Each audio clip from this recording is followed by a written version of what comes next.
តែអ្នកទាំងអស់គ្នាដឹងទេតើអីទៅជា PM2.5 PM2.5 គឺជាភាគល្អិតតូចដែលស្ថិតនៅក្នុងខ្យល់ដែលមានអង្កត់ផ្សិតអាចនឹងតូចជាងឬក៏ស្មើ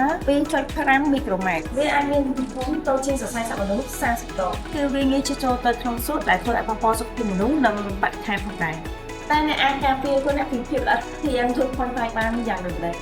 អ្នកគួរតែបិទទ្វារបង្អួចដើម្បីកុំឲ្យខ្យល់មិនល្អចូលមកក្នុងផ្ទះរបស់យើងអូខេនៅក្នុងករណីចាំបាច់បើសិនជាអ្នកចង់ចេញទៅខាងក្រៅអ្នកគួរតែពាក់ម៉ាស់ដែលមានសមាសភាពគូលឬជាភេទអន្តការភាពជឿទៅប្រើប្រាស់នៅម៉ាស៊ីនបន្សុទ្ធខ្យល់ដើម្បីបន្សុទ្ធនៅសារធាតុមិនល្អដែលមាននៅខាងក្នុងផ្ទះព្រោះថាដែលគេពួកយើងមិនមែនមានតែម៉ាស៊ីនបន្សុទ្ធទេពួកយើងក៏មានម៉ាស៊ីនបន្សុទ្ធខ្យល់ផងដែរថ្ងៃនេះផងដែរនេះខ្ញុំសូមណែនាំម៉ាស៊ីនបន្សុទ្ធខ្យល់ចំនួន4ប្រភេទទៅកាន់អ្នកទាំងអស់គ្នាគឺ model MC 80ហើយនិង model MC 55និង MC 40និងសំខាន់គឺ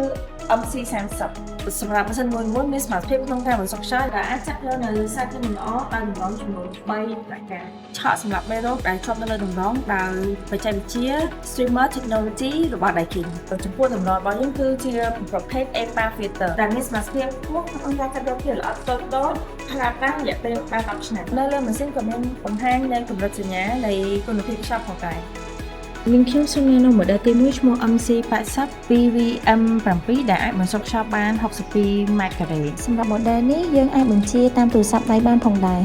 តម្រងតា Full EPA filter ដែលមានសមាសភាពប្រើប្រាស់បាន10ឆ្នាំនិងអាចប្រើប្រាស់បច្ចេកវិទ្យាសម្រាប់មេរោគ Streamer Plus មានអ៊ីយ៉ុងប្លាស្មាសកម្មដែលធ្វើឲ្យខ្យល់នៅក្នុងបរិយាកាសកាន់តែបរិសុទ្ធមានមុខងារផ្ដល់សំណើមដល់ស្បែកថែមទាំងមានមុខងារ Pet Mode សម្រាប់អ្នកមានសត្វចិញ្ចឹមសម្រាប់ model ទី2ឈ្មោះ MC55 VM67 ដែលអាចបន្សុទ្ធខ្យល់បាន41ម៉ែត្រការ៉េសម្រាប់ model ទី3ឈ្មោះ MC40 VM67 ដែលអាចបន្សុទ្ធខ្យល់បាន31ម៉ែត្រការ៉េសម្រាប់ model ទី4ឈ្មោះ MC30 VM67 ដែលអាចបន្សុទ្ធខ្យល់បាន22ម៉ែត្រការ៉េសម្រាប់ព័ត៌មានបន្ថែមលោកអ្នកអាចឆាតចូលមកកាន់ Facebook Page និងលេខទូរស័ព្ទ023 911